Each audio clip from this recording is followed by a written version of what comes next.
Hello all, welcome you. ನಮ್ಮ ಇವತ್ತಿನ C topics C tokens, keywords and identifier, constants and variables. ಫಸ್ಟಿಗೆ C tokens. C tokens are basic building blocks in C language. They are constructed together to write C program.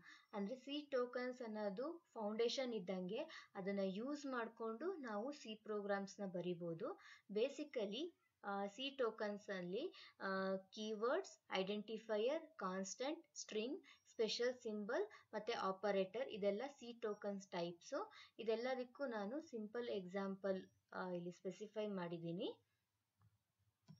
Next keywords. Keywords are predefined reserved words used in program which has special meaning to compiler. ಅಂದರೆ keywords ಅನ್ನೋದು already ಪ್ರೀಡಿಫೈನ್ಡ್ ಆಗಿದೆ, ಅದರ meaning ಅದು ಏನಕ್ಕೆ use ಮಾಡ್ತೀವಿ ಅನ್ನೋದು. So ನಾವು particular ಕೀವರ್ಡ್ಸ್ನ use ಮಾಡಿದಾಗ ಕಂಪೈಲರಿಗೆ ಅರ್ಥ ಆಗುತ್ತೆ ಏನು ಆಪರೇಷನ್ ಮಾಡಬೇಕು ಅಂತ. ಸೊ ಈ ಟೇಬಲಲ್ಲಿ ಸ್ಪೆಸಿಫೈ ಮಾಡಿದ್ದೀನಲ್ಲ, ಇದೆಲ್ಲ ಕೀವರ್ಡ್ಸ್ಗಳು. ಇದಕ್ಕೆ ಇದರದ್ದೇ ಆದ ಸ್ಪೆಷಲ್ ಮೀನಿಂಗ್ಗಳು ಇರುತ್ತೆ. Next topic, identifier. Identifier refers to the name given to entities such as variable, function, structure, etc. ಅಂದರೆ ಐಡೆಂಟಿಫೈಯರ್ನ ಸಿಂಪಲ್ ಆಗಿ ಹೇಳಬೇಕು ಅಂತಂದರೆ, ಈ ವೇರಿಯಬಲ್, ಫಂಕ್ಷನ್, ಸ್ಟ್ರಕ್ಚರ್ಗಳಿಗೆ ನೇಮ್ ಕೊಡ್ತೀವಲ್ಲ, ಅದನ್ನು ನಾವು ಐಡೆಂಟಿಫೈಯರ್ ಅಂತ ಹೇಳ್ತೀವಿ.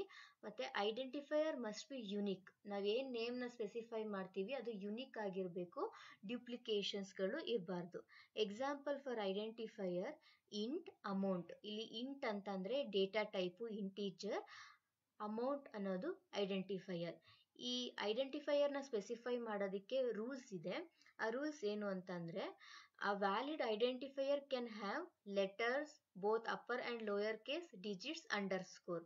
ಅಂದರೆ ಈ ಎಬೋ ಎಕ್ಸಾಂಪಲ್ನೇ ತಗೊಂಡ್ರೆ ಇಂಟ್ ಅಮೌಂಟ್ ಅನ್ನೋದು ಲೆಟರ್ಸ್. ಇದನ್ನ ನಾವು ಕ್ಯಾಪಿಟಲ್ಸಲ್ಲೂ ಬರಿಬೋದು ಅಥವಾ ಲೋಯರ್ ಕೇಸಸಲ್ಲೂ ಬರಿಬೋದು, ಅಥವಾ ಕಾಂಬಿನೇಷನ್ ಆಫ್ ಡಿಜಿಟ್ಸ್ ಅಂದರೆ ಅಮೌಂಟ್ 009 ಅಥವಾ ಅಮೌಂಟ್ ಅಂಡರ್ಸ್ಕೋರ್ 009 ಈ ಥರ ಕಾಂಬಿನೇಷನ್ಗಳಲ್ಲೂ ಸಹ ಸ್ಪೆಸಿಫೈ ಮಾಡ್ಬೋದು.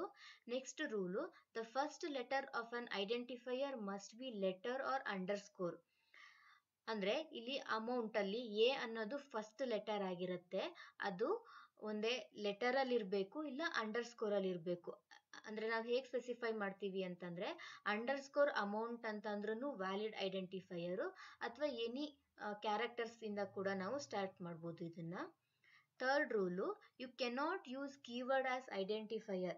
ನಾನು ಪ್ರೀವಿಯಸ್ ಸ್ಲೈಡಲ್ಲಿ ಹೇಳಿರೋ ಕೀವರ್ಡ್ಸ್ಗಳನ್ನ ನಾವು ಐಡೆಂಟಿಫೈಯರ್ ಆಗಿ ಯೂಸ್ ಮಾಡೋಕ್ಕಾಗಲ್ಲ. ಫಾರ್ ಎಕ್ಸಾಂಪಲ್, ನಾನು ಇಂಟ್ ಕೇಸ್ ಅಂತ ಕೊಟ್ಟರೆ, ಇಲ್ಲಿ ಕೇಸ್ ಅನ್ನೋದು ಕೀವರ್ಡ್ ಅಲ್ವಾ, ಅದನ್ನು ಐಡೆಂಟಿಫೈಯರ್ ಆಗಿ ಸ್ಪೆಸಿಫೈ ಮಾಡಿದ್ರೆ ಅದು ಅಕ್ಸೆಪ್ಟ್ ಆಗೋದಿಲ್ಲ. ಯಾಕಂದರೆ ಕೇಸ್ ಅನ್ನೋದು ನಾವು ಸ್ವಿಚ್ ಕೇಸ್ ಅಂತ ಒಂದು ಟಾಪಿಕ್ ಬರುತ್ತೆ ಸಿ ಲ್ಯಾಂಗ್ವೇಜಲ್ಲಿ, ಅಲ್ಲಿ ನಾವು ಅದನ್ನು ಬಳಸ್ತೀವಿ. ಸೊ ಅದಕ್ಕೆ ಅದರದ್ದೇ ಆದ ಮೀನಿಂಗ್ ಇರೋದ್ರಿಂದ ನಾವು ಐಡೆಂಟಿಫೈಯರ್ ಆಗಿ ಸ್ಪೆಸಿಫೈ ಮಾಡೋಕ್ಕೆ ಆಗೋದಿಲ್ಲ. ಹಾಗೇನೆ ಪಂಕ್ಚುಯೇಷನ್ ಮತ್ತು special characters are not allowed except underscore. ನಾವು ಐಡೆಂಟಿಫೈಯರ್ನ ಸ್ಪೆಸಿಫೈ ಮಾಡಬೇಕಾದ್ರೆ ಪಂಕ್ಚುಯೇಷನ್ಗಳು ಮತ್ತು ಯಾವುದೇ ಥರದ ಸ್ಪೆಷಲ್ ಕ್ಯಾರೆಕ್ಟರ್ಸ್ ಅಂಡರ್ಸ್ಕೋರ್ ಒಂದನ್ನು ಬಿಟ್ಟು ಇನ್ಯಾವುದನ್ನು ನಾವು ಐಡೆಂಟಿಫೈಯರಲ್ಲಿ ಸ್ಪೆಸಿಫೈ ಮಾಡೋದಕ್ಕೆ ಆಗೋದಿಲ್ಲ. Next topic variables. ವೇರಿಯಬಲ್ಸ್ ಅಂತಂದರೆ, variable is a container to hold data. ನಾವೇನೋ ಇನ್ಫಾರ್ಮೇಷನ್ ಕೊಡ್ತಿದ್ದೀವಲ್ಲ, ಅದನ್ನು ಸ್ಟೋರ್ ಮಾಡೋದಕ್ಕೆ ನಮಗೆ ಏನಾದರೂ ಬೇಕಲ್ವ, ಸೊ ಅದನ್ನು ನಾವು ವೇರಿಯಬಲಲ್ಲಿ ಸ್ಟೋರ್ ಮಾಡ್ತಾ ಇದ್ದೀವಿ. To indicate storage area, each variable should be given unique name. ಇವಾಗ ನಾವು ಅಡಿಷನ್ ಆಫ್ 3 ನಂಬರ್ಸ್ ಮಾಡ್ತಾ ಇದ್ದೀವಿ ಅಂತಂದರೆ 1 + 2 = 3. ನಾವು ಈ ಆಪರೇಷನ್ ಮಾಡ್ತಿದ್ದೀವಿ ಅಂತಂದರೆ 1 ಸ್ಟೋರ್ ಮಾಡೋದಕ್ಕೆ ನಮಗೆ 1 ವೇರಿಯಬಲ್ ಬೇಕು, 2 ಸ್ಟೋರ್ ಮಾಡೋದಕ್ಕೆ 1 ವೇರಿಯಬಲ್ ಬೇಕು, ಹಾಗೆ ಎರಡರದ್ದು ರಿಸಲ್ಟ್ 3 ಅನ್ನೋದನ್ನು ಸ್ಟೋರ್ ಮಾಡೋದಕ್ಕೆ ನಮಗೆ ಇನ್ನೊಂದು ವೇರಿಯಬಲ್ ಬೇಕು. ಈ 3 ವೇರಿಯಬಲ್ ಕೂಡ ಯುನಿಕ್ ಆಗಿರಬೇಕು. ಸೇಮ್ ನೇಮ್ನ ನಾವು ಎಲ್ಲದಕ್ಕೂ ಕೊಡೋಕ್ಕಾಗೋದಿಲ್ಲ. The value of a variable can be changed. Value of ವೇರಿಯಬಲ್ನು ನಮಗೆ ಹೇಗೆ ಬೇಕೋ ಹಾಗೆ ನಾವು ಚೇಂಜ್ ಮಾಡ್ಕೊಬೋದು. Example for variables int, info is equal to 50. ನಮಗೆ ಇಂಟ್ ಅನ್ನೋದು ಡೇಟಾ ಟೈಪ್ ಅಂತ ಗೊತ್ತು. ಇನ್ಫೋ ಅಂತ ಅನ್ನೋದು ವೇರಿಯಬಲ್ಲು. ನಾವು ಇನ್ಫೋ ಅನ್ನೋ ವೇರಿಯಬಲ್ಗೆ 50 ಅನ್ನೋ ವ್ಯಾಲ್ಯೂನ ಸ್ಟೋರ್ ಮಾಡ್ತಿದ್ದೀವಿ. ಈ ಥರ ನಾವು ವೇರಿಯಬಲ್ಸ್ನ ಕ್ರಿಯೇಟ್ ಮಾಡ್ತೀವಿ.